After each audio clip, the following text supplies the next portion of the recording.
The morning sky changed from blue to black in less than an hour. Admiral Jake Morrison stood on the deck of the USS Liberty watching ships that looked like floating crystals block out the sun. Each alien vessel was bigger than any city on Earth. There were hundreds of them hanging in the air like dark clouds that would never move. Jake grabbed his radio and called General Lisa Carter at the Pentagon. Her voice crackled through the speaker with worry and fear. The aliens had been silent for 3 days since they arrived. No messages, no demands, just waiting. Every military base on Earth was on high alert. Every weapon they had was pointed at the sky. Then the message came. It appeared on every screen, every phone, every device that could show words. The text was in perfect English and every other language on Earth at the same time. The message was simple and cold. Humanity had 2 choices: submit and become workers for the Cathara Empire, or die. They had 24 hours to decide. President Helen Davis called an emergency meeting with world leaders. In underground bunkers across the globe, presidents and prime ministers argued about what to do. Some wanted to fight. Others wanted to talk. A few suggested surrender might save lives. Marcus Bell, the UN Secretary General, tried to keep everyone calm, but his hands shook as he spoke. Captain Ryan Brooks was stationed on Luna Base, the military outpost on the moon. From his position, he could see the alien ships surrounding Earth, like a metal web. His job was to operate the defense satellites that protected the planet. He had trained for this moment his whole life, but never believed it would really happen. The satellites were humanity's best weapons, armed with nuclear warheads and laser cannons that could punch holes through asteroids. When the 24 hours ended, President Davis gave the aliens their answer. Humanity would not surrender. They would fight for their freedom no matter what the cost. The words had barely left her mouth when the first alien ship fired. The beam that came from the crystal vessel was blue and bright like lightning. It hit Washington, D.C. and turned the entire city into glass in 3 seconds. 10 million people died before they knew what was happening. Then London disappeared. Then Tokyo. Then Moscow. City after city vanished under the alien weapons, while the world watched in horror. Jake Morrison ordered all Earth forces to attack. Fighter jets rose into the sky by the thousands. Naval ships fired every missile they had. The lunar defense satellites that Ryan Brooks controlled unleashed their full power at the alien fleet. For a moment, it looked like they might have a chance. Human weapons struck the crystal ships, and some of them cracked and fell from the sky. But for every alien ship they destroyed, 10 more appeared. The Cathara had been watching humanity for years. They knew every weapon, every base, every defense. Their return fire came like rain from hell. Entire fleets vanished in minutes. Military bases became craters. The lunar satellites that Ryan operated were picked off one by one until only his base remained. General Lisa Carter was in the Pentagon when it got hit. She had just enough time to send a final message to all remaining forces before the building turned to dust. Her last words were simple: keep fighting. Never give up. Never surrender. The message reached scattered units across the globe just as the capital became a smoking hole in the ground. The war lasted 6 hours. When it ended, every major city on Earth was gone. Every military base was destroyed. Every government was either dead or hiding in underground bunkers. Half of humanity was dead, and the other half was running for their lives. The alien ships landed and crystal soldiers poured out to begin the occupation. But even as the world burned, some people refused to give up. Katie Wells was an engineer who had been working on a bridge in Colorado when the attack started. She watched her city die, but instead of running, she gathered the survivors and led them into the mountains. Alex Stone was a former soldier who had been fishing when the aliens arrived. He organized the refugees in his small town and began planning ways to fight back. In hidden bunkers and mountain caves, in sewers and abandoned buildings, small groups of humans began to plan. They had no weapons that could hurt the aliens. They had no government to lead them. They had no hope of winning a fair fight. But they had something the Cathara did not understand. They had the will to keep fighting even when everything seemed lost. President Helen Davis survived the attack on Washington by being in a secret bunker 50 feet underground. When she emerged 3 days later, she found a world in ruins. Most of her government was dead. The military was scattered and broken. But she was still alive, and she was still the president. She began sending coded messages to any humans who could receive them. The message was always the same. This is not over. We will never stop fighting. They could kill us, but they could never stop us. 5 years had passed since the sky fell. Earth looked nothing like the planet humans had called home. Where cities once stood, massive crystal structures reached toward the clouds. These were not buildings, but machines designed to strip the planet of everything valuable. The Cathara needed rare metals from deep in the earth, and they had found the perfect workers to dig them up. Dr. Amanda Pierce had once been a scientist studying alien life. Now she was prisoner number 7439 in Labor Camp Delta. Every morning she woke up in a concrete box barely big enough for one person. Every day she carried rocks and metal ore from the deep mines to the processing centers. Her hands were cut and bleeding, but the alien guards did not care. To them, humans were just tools that could think and move on their own. The aliens called themselves the Cathara Empire. They had conquered 47 worlds before Earth and turned millions of beings into slaves. Their leader on Earth was Overlord, Vex Thul, a creature that looked like a walking crystal with too many arms. He lived in a floating palace above what used to be New York City. From there, he watched millions of humans work themselves to death for his empire. Nash Coleman had been a teacher before the invasion. Now he was a camp supervisor, which meant the aliens trusted him to keep other humans in line. But Nash was playing a dangerous game. While he pretended to serve the Cathara, he was actually watching everything they did and writing it down. He learned their language by listening to their conversations. He drew pictures of their technology when they were not looking. Most importantly, he passed information to other humans who were planning something the aliens thought was impossible. The resistance had started small. Katie Wells and her group in the Colorado mountains had learned to hide from alien patrols. They lived in caves and moved only at night. Alex Stone had organized the survivors in his area into a network that could share information across hundreds of miles. Slowly, carefully, they began to find each other. Peter Grant was a historian who had escaped the destruction of the Library of Congress. He carried with him books and records about every successful resistance movement in human history. In hidden bunkers, he taught small groups of fighters about guerrilla warfare and sabotage. The aliens might have better weapons, but humans had 4,000 years of experience fighting impossible wars. Chris Morgan had worked for NASA before the invasion. He knew more about alien technology than almost any human alive because he had been studying it since the first ships appeared. Working with marine biologist Stephanie Lee, he began taking apart pieces of broken alien equipment. What they found gave them hope. The Cathara were advanced, but they were not gods. Their machines could be understood, and if they could be understood, they could be broken. The breakthrough came when Amanda Pierce made contact with the underground network. While working in the mines, she had been collecting samples of alien technology. She smuggled them out piece by piece and passed them to Chris Morgan through a chain of contacts that included Danny West, a smuggler who used old subway tunnels to move supplies between cities. What Chris discovered changed everything.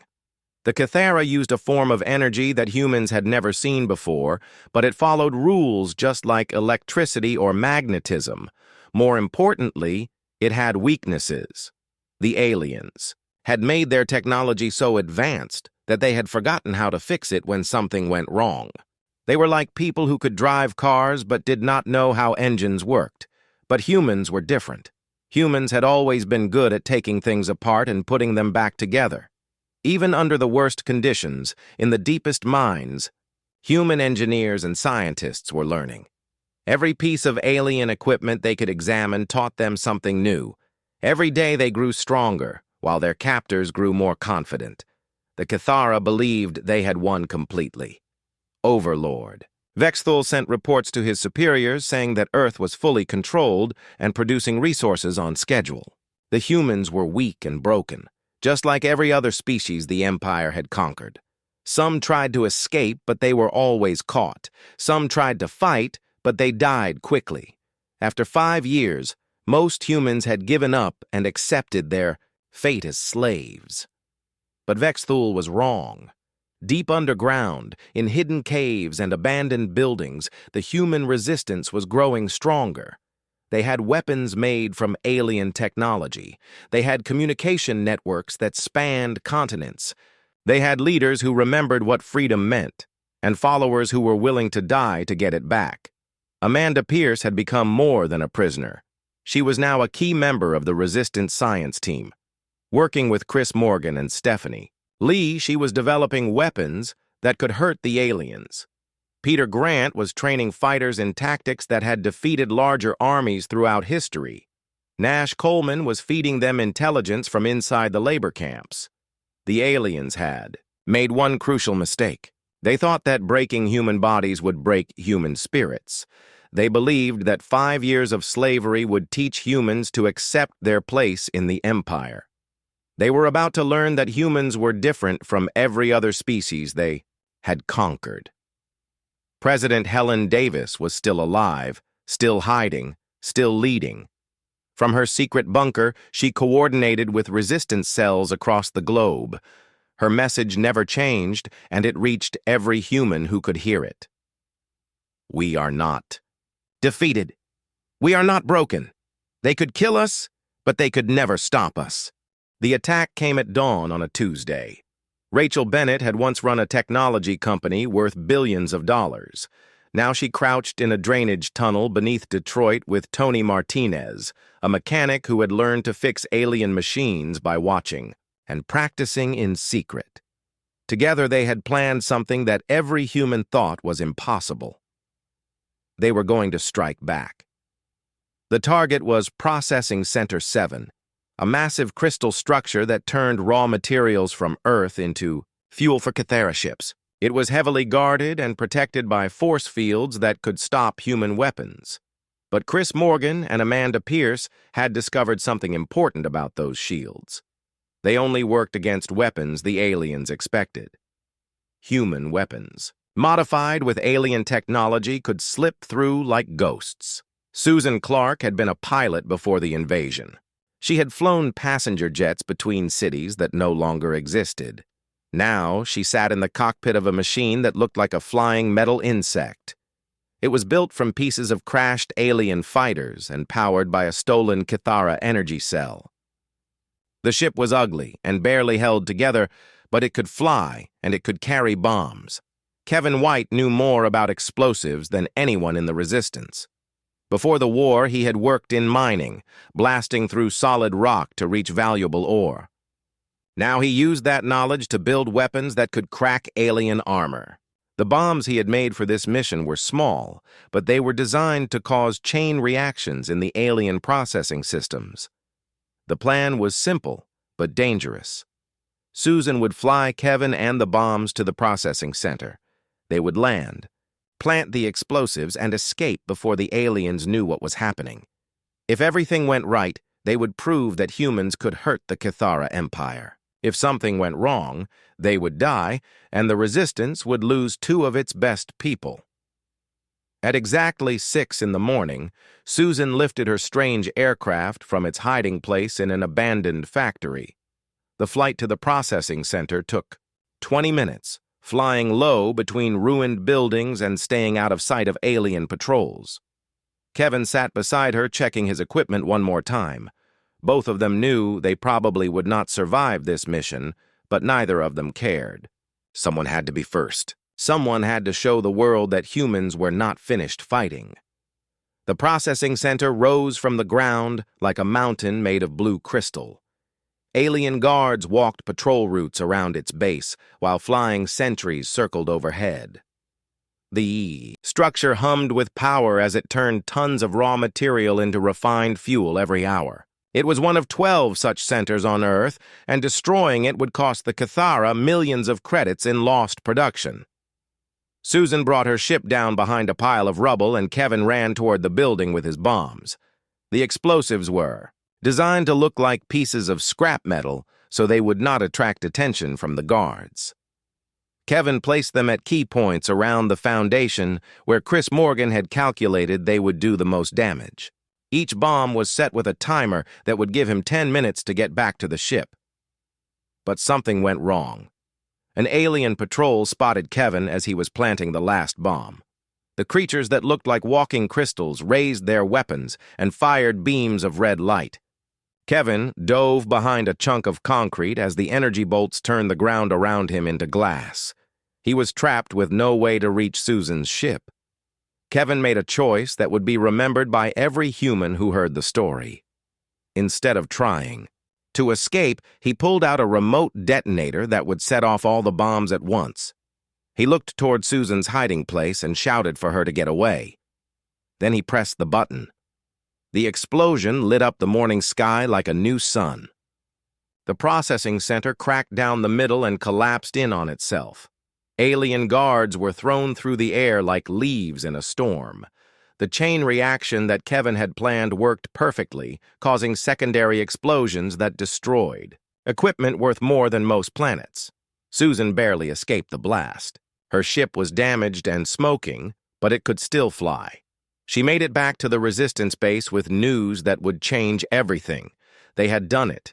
They had hurt the aliens. They had proven that the Kithra Empire could be fought. The news spread through the underground network like wildfire. In labor camps across the globe, humans whispered about the attack. In hidden bunkers, Resistance fighters celebrated their first real victory. On the Cathara command ship, Overlord Vex Thul screamed at his subordinates and demanded to know how primitive humans could have destroyed one of his facilities. But the victory came with a price. The aliens were furious, and they took their anger out on innocent people. In every labor camp, they selected humans at random and executed them as punishment for the attack. Thousands died in the days that followed, including people who had never heard of the Resistance and wanted nothing to do with the war. Michelle Davis had been a schoolteacher before the invasion. She was in Labor Camp 12 when the aliens began, their reprisals. She watched them kill her friends and neighbors, people whose only crime was being human. That night, she made a decision that surprised everyone who knew her. She contacted the Resistance and asked to join. Carl Johnson had worked in a factory his whole life. He had always followed rules and never caused trouble. But when he saw the aliens murdering innocent people, something changed inside him. He began sabotaging the machines he was supposed to maintain. Small acts of defiance that slowed production and cost the aliens money. Jamie Roberts had been a communications engineer before the war. Working in secret, she built a radio network that could reach Resistance cells across the entire planet. Her system used alien communication technology turned against its creators. For the first time since the invasion, human resistance groups could coordinate their actions and share information instantly. The attack on Processing Center 7 had done more than destroy an alien facility. It had shown every human on Earth that their captors were not invincible. It had proven that resistance was possible and that victory might not be just a dream. Most importantly, it had given people hope, and hope was a weapon that the Cathara did not understand. In her underground bunker, President Helen Davis received reports of new resistance cells forming every day. Teachers and factory workers, farmers, and office clerks, people from every walk of life were joining the fight. The spark had been lit, and it was spreading across the world like wildfire. They could kill us, she thought, but they could never stop us. The war had no front lines and no battles that appeared on any map. It was fought in shadows and sewers, in abandoned buildings and forgotten caves. Every day brought new attacks and every night brought alien reprisals. The Cathara had superior weapons and technology, but humans had something their captors could not understand. They had the will to keep fighting, even when victory seemed impossible. Patricia Moore had been a general before the invasion. She had commanded thousands of troops and planned battles across multiple continents. Now she led a council of 12 resistance leaders who coordinated attacks from hidden bunkers deep underground. The council included people like Gregory Adams, a computer specialist who had learned to hack alien systems, and Nicole Thompson, a Marine sergeant who trained civilians to fight like soldiers. The resistance had grown beyond anything the aliens had expected. What started as small groups hiding in ruins had become a planet-wide network of fighters, spies, and saboteurs. They struck at alien convoys carrying supplies between cities. They planted bombs in processing centers and communication towers. They rescued humans from labor camps and disappeared before the guards could respond. Bobby Kim had been an automotive engineer before the war. Working in a hidden workshop beneath Chicago, he built weapons from scavenged alien technology. His creations looked crude compared to Cathara equipment, but they worked, and they could be made from parts that humans could find anywhere. He taught other engineers how to turn broken alien machines into human weapons, spreading knowledge that made the resistance stronger every day. The aliens had expected humans to fight, like humans had always fought, with armies and formations and clear objectives. Instead, they found themselves facing an enemy that was everywhere and nowhere. Cathara patrols would march through empty streets only to be attacked by snipers hiding in ruined buildings. Supply convoys would explode without warning, as hidden. Bombs turned alien vehicles into scrap metal. Commander Vorthak was in charge of security for the entire planet. He had fought rebellions on other worlds and crushed them within months. But Earth was different. Every time his forces destroyed a resistance cell, 2 more appeared to take its place. Every human they captured was replaced by 3 volunteers. Every facility they built was sabotaged or attacked within days of becoming operational. The humans had learned to live underground. Frank Lewis was a doctor who had set up medical stations in abandoned subway tunnels. He treated wounded resistance fighters and trained ordinary people to be medics. His hospitals were hidden behind false walls and secret passages, invisible to alien scanners, but always ready to help humans who needed care. Linda Gray had been a park ranger before the invasion. She knew every mountain and forest on the continent, and she used that knowledge to build a network of hidden camps where resistance fighters could train and rest. Her camps were scattered across thousands of miles, connected by trails that only she and her scouts knew about. The aliens could search for years without finding them all. In the ruins of major cities, humans built entire communities that existed only in darkness. Scott Turner had been an architect who now designed underground cities in subway systems and sewer networks. These hidden settlements housed thousands of people who lived and worked in complete secrecy. They had schools where children learned to fight and workshops where engineers built weapons. They had farms that grew food without sunlight and factories that produced everything the resistance needed. The children born during the occupation grew up differently than any humans before them. Billy Harper was only 8 years old, but he could sneak past alien guards and plant listening devices without being seen. Emma Wilson was 10, and she already knew how to repair alien communication equipment and use it to spy on Cathara forces. These children had never known peace, but they carried hope for a future their parents could barely imagine. Dr. Frank Lewis made a discovery that changed how the resistance fought. While treating captured aliens in his underground hospital, he found a weakness in their biology. The Cathara were vulnerable to certain frequencies of sound that humans could not even hear. Working with Gregory Adams, he developed weapons that used sound waves to disable alien equipment and confuse their soldiers. The psychological war was just as important as the physical fighting. Every successful attack proved to watching humans that their captors were not gods. Every alien facility that was destroyed showed that the Empire could be hurt. Every convoy that was ambushed demonstrated that humans had not given up and would never surrender. The Kythera response grew more brutal as their frustration increased. Overlord Vexthul ordered mass executions and collective punishments. Entire labor camps were eliminated when even one act of sabotage was discovered nearby. But these actions only created more resistance fighters, as people who had tried to stay neutral were forced to choose sides. Commander Vorthak began using tactics that had worked on other conquered worlds. He offered rewards for information about resistance activities.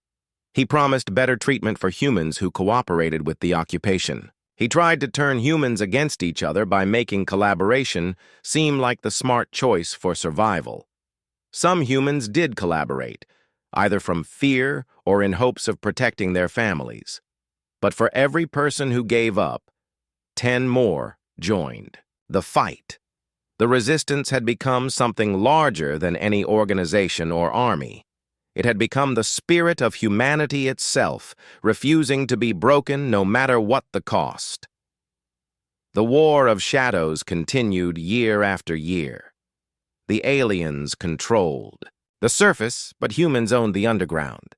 They controlled the day, but humans ruled the night. They had better weapons, but humans had better knowledge of their own planet and an absolute refusal to accept defeat.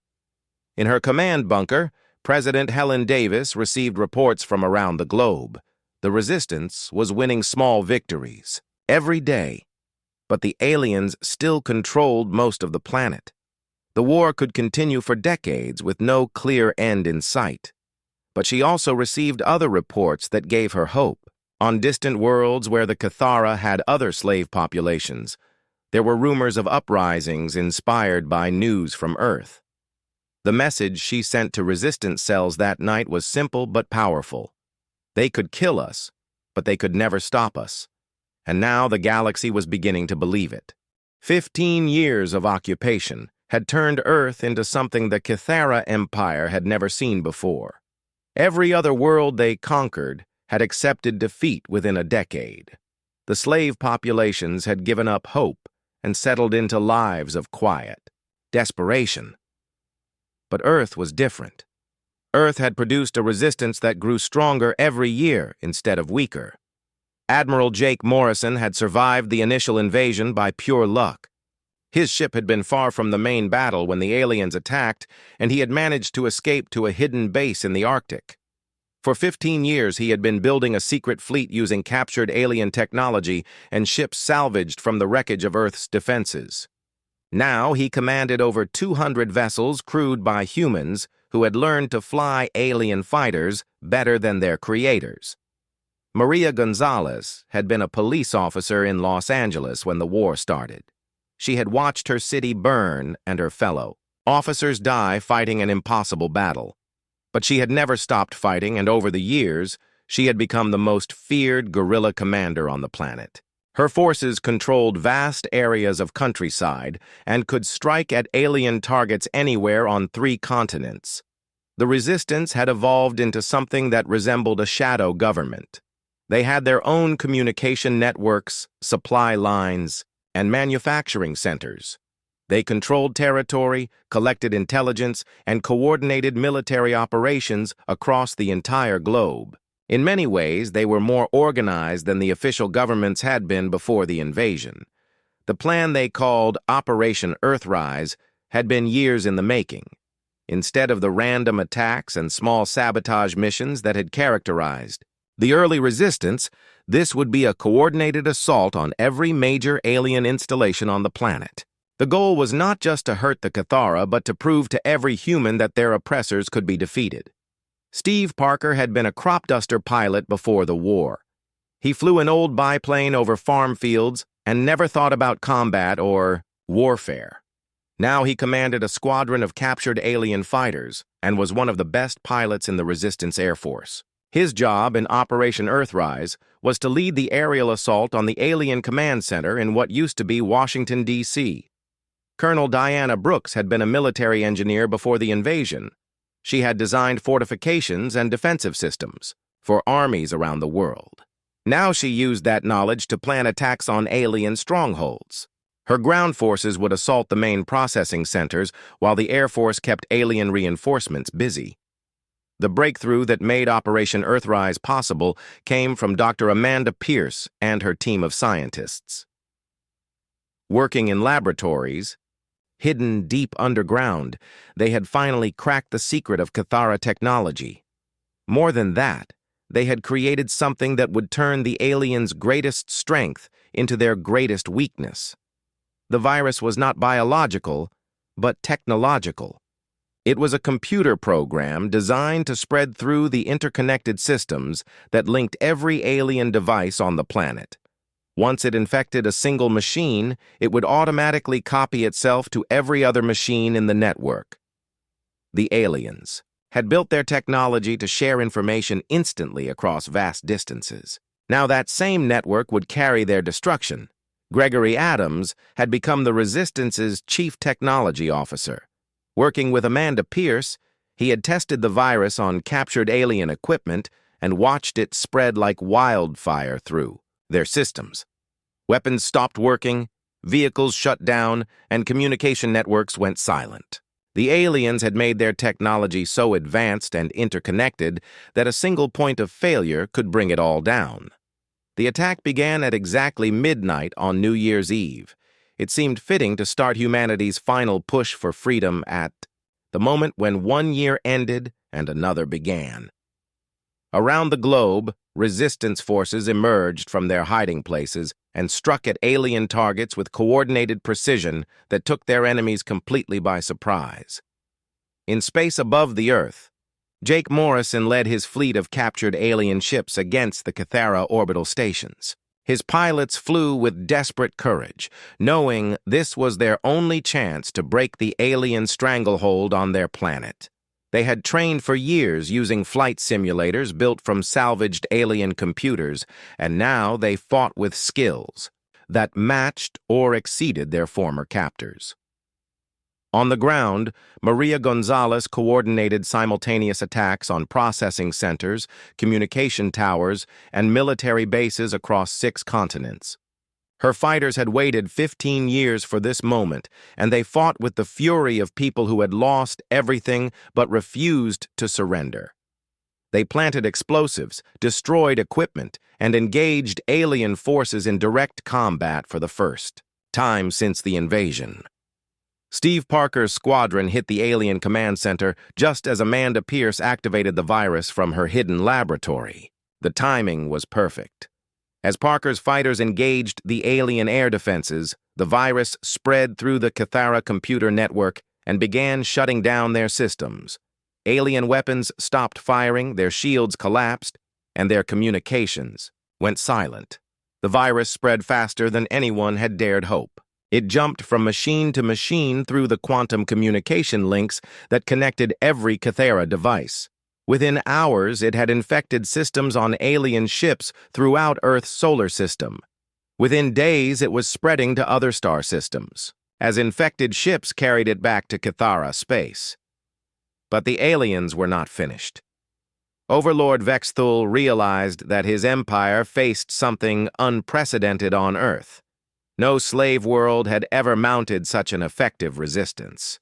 No conquered species had ever threatened Cathara technology itself. In his rage and desperation, he activated protocols that had never been used in the Empire's 1,000-year history. The Final Solution Protocol was designed for exactly this situation. If a slave population proved too dangerous to control, the entire planet would be sterilized. Every living thing would be killed, and the world would be strip-mined until nothing remained but empty rock. Vexthul gave the order to begin orbital bombardment that would turn Earth into a lifeless wasteland. But Jack Miller was ready for this possibility. He had been undercover in the alien command structure for over a decade, pretending to be a loyal human collaborator while actually gathering intelligence for the resistance. When he heard Vexthul give the extermination order, he activated a communication system that Amanda Pierce had hidden in the alien networks years earlier. The message that went out from Earth carried proof of everything the Kithra had done and everything they planned to do. It showed the galaxy that humans had never surrendered despite 15 years of brutal oppression. It proved that the mighty Kithara Empire could be fought and hurt and maybe even defeated. Most importantly, it reached other slave worlds where millions of beings had given up hope of ever being free. The galaxy heard Earth's message, and something unprecedented happened.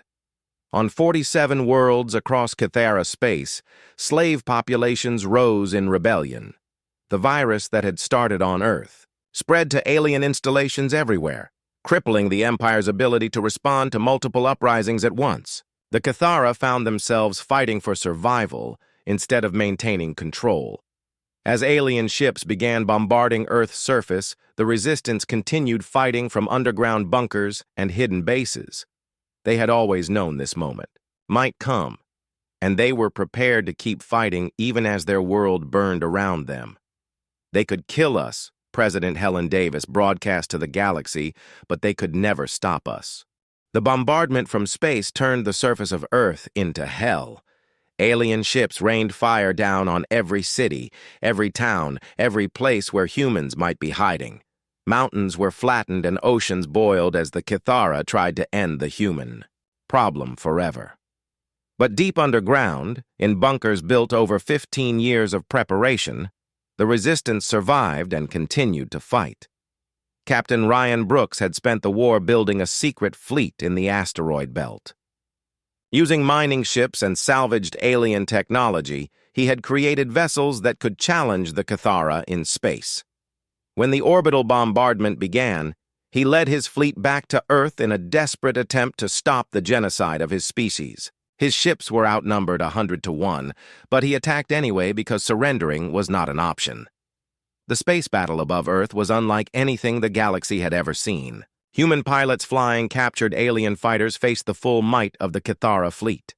They were outgunned and outnumbered, but they fought with the desperation of people defending their home world. Every ship that was destroyed took alien vessels with it. Every pilot who died made their sacrifice count. Jennifer Walsh had been a test pilot before the invasion. She had flown experimental aircraft that pushed the boundaries of what was possible. Now she flew a captured Kithara heavy fighter in a suicide mission against the alien mothership. Her job was to get close enough to plant a bomb that would disable the ship's main weapons. She knew she would not survive, but she also knew that her sacrifice might save millions of lives on the surface below.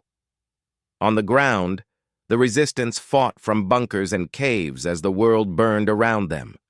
Nancy Young had been a kindergarten teacher before the war. Now she was a sergeant commanding the defense of Bunker Complex 7, one of the last major human strongholds. Her forces included children who had grown up during the occupation and elderly people who refused to die as slaves. They fought with weapons built from alien scrap and powered by pure determination. Paul Jackson was an engineer who had spent 15 years learning how alien technology worked. As the bombardment continued, he worked frantically to complete a project that might save humanity. Using principles discovered by Dr. Amanda Pierce, he was building a device that could amplify the virus that was already spreading through Kithara systems. If it worked, it would shut down every alien machine in the galaxy at once. The virus that had started on Earth was causing chaos throughout the Kithara Empire. On worlds that had been slaves for centuries, populations rose in rebellion as their captors' weapons stopped working. The empire that had ruled the galaxy for 1,000 years was collapsing as communication networks failed and military systems shut down. The Kithara had created their own destruction by making their technology too dependent on interconnected systems. But Overlord Vexthul was determined to destroy Earth even if it cost him everything else. He had moved his personal command ship into orbit around the planet and was directing the bombardment himself. His weapons turned cities into craters and forests into ash. He believed that if he could just kill enough humans, the survivors would finally surrender and accept their place as slaves. He was wrong. In the deepest bunkers, human leaders continued to coordinate resistance operations. President Helen Davis broadcast messages of defiance even as the surface of her planet burned. Admiral Jake Morrison led attacks on alien positions from underground, command centers. The more the aliens tried to break human spirit, the stronger it became. The turning point came when Paul Jackson activated his amplification device. The technological virus that had been slowly spreading through alien systems suddenly exploded across the galaxy like lightning. Every Kythera machine, from personal weapons to massive starships, stopped working at the same moment. For the first time in their history, the aliens found themselves helpless. Jennifer Walsh used that moment of confusion to complete her suicide mission. Her fighter, damaged and smoking, crashed into the bridge of Vexthul's command ship just as the alien mothership lost power. The explosion killed her instantly, but it also crippled the vessel that had been directing Earth's destruction. The orbital bombardment stopped as alien ships drifted helplessly in space. Captain Ryan Brooks and his fleet moved quickly to capture the disabled alien vessels.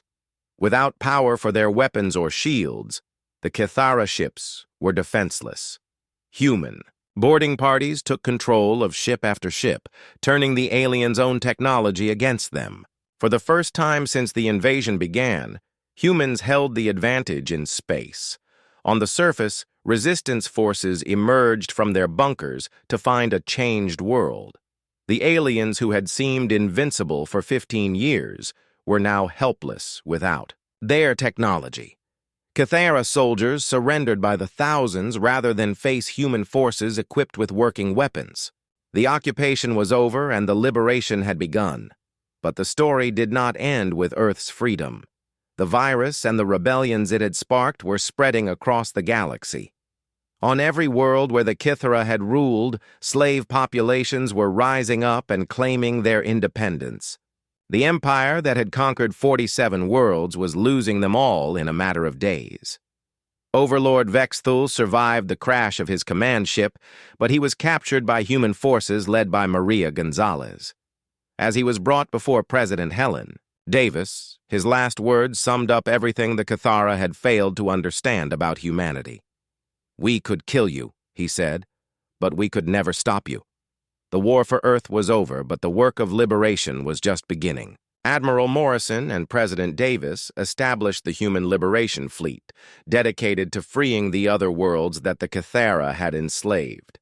Ships crewed by humans who had learned to fly alien technology better than its creators set out, across the galaxy to spread the message of freedom. Earth itself was scarred, but not broken. The surface would take generations to heal from the bombardment, but humans had survived in their underground cities. They emerged into sunlight carrying the knowledge and determination they had gained during 15 years of occupation. They had learned that no matter how advanced their enemies, no matter how hopeless the situation seemed, they would never surrender. The galaxy had changed forever. The Kythera Empire was finished, brought down not by superior technology or massive armies, but by the simple refusal of one species to accept defeat. Other races that had been slaves for centuries looked to humanity as an example of what was possible when people refused to give up hope. Years later, when historians tried to explain how a primitive world had brought down a galactic empire, they always came back to the same conclusion. The aliens had made one fatal mistake. They believed that breaking human bodies would break human spirits. They thought that enough suffering would teach humans to accept slavery. They learned too late that humans were different from every other species in the galaxy. They could kill them, but they could never stop them.